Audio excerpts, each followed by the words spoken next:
Really special to see what the Rams pulled off. Let's zero in on the Vikings a little bit, though. After being great most of the season, Sam Darnold's season ends on a sour note. In his last 2 games, he threw just 1 touchdown, and over a quarter of his attempts were off target. He was also sacked 9 times Monday night and had an interception and fumble. Kevin O'Connell was asked about Darnold's performance after the game. I think it's important that we look at it really 2 ways. Football-wise, playing the position of quarterback, areas that we can really focus on to improve, areas as an offense where we can pick our quarterback up with a little bit of execution, give him another click when it is a 4-man rush, whatever it is.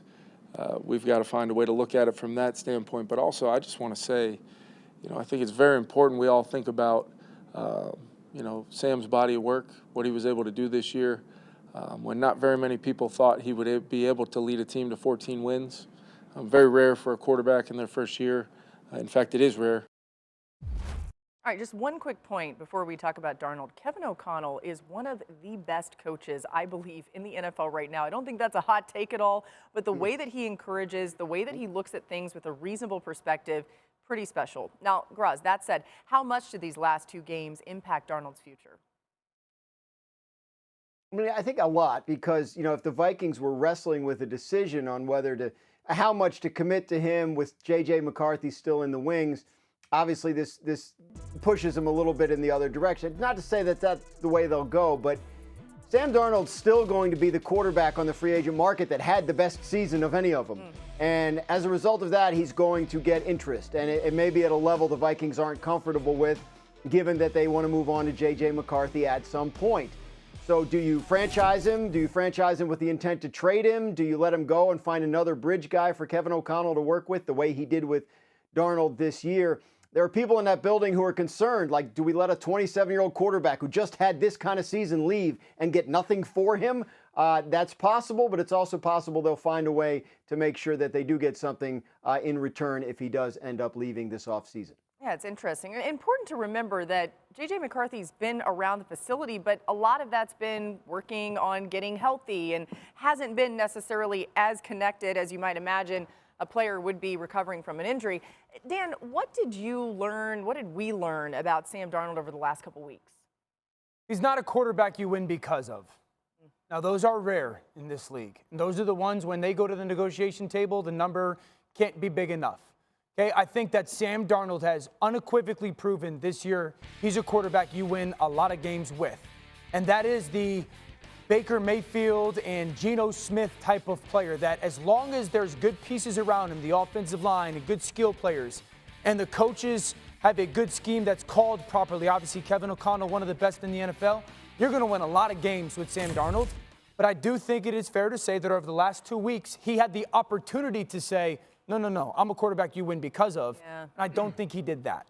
Yeah, I'm with you. And I think that if I'm the Minnesota Vikings, and this was a hard decision at one point in the season, I think you continue on with J.J. McCarthy. I think that's what it shows you. Now, that's not an indictment on Sam or the year that he had.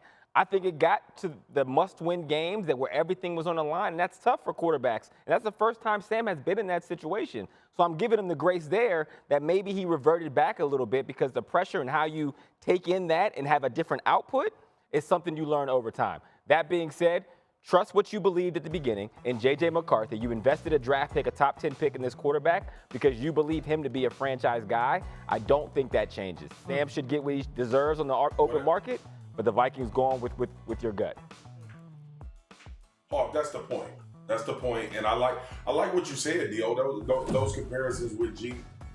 You have your microphone on? My bad. My mic ain't even on. My mic ain't on. Hey, I want to hear what you had to say, not the echo chamber. I actually like the way your voice sounds when it's distant. Oh. My bad. Excuse the wire. My point is, like, with the J.J. McCarthy of it all is what makes it different with Geno and Baker. Baker backup was Kyle Trask, I believe. I don't even know who Geno's backup is.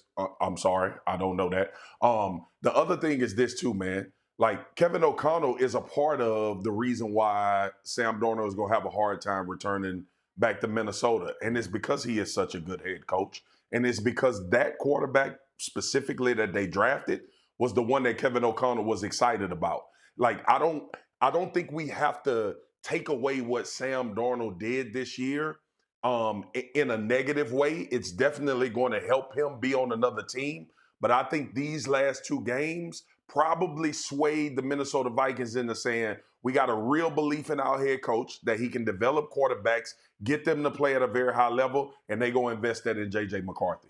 Yeah, the trade-off with moving on from Sam Darnold is you have more space to spend money, more money to go spend on your roster.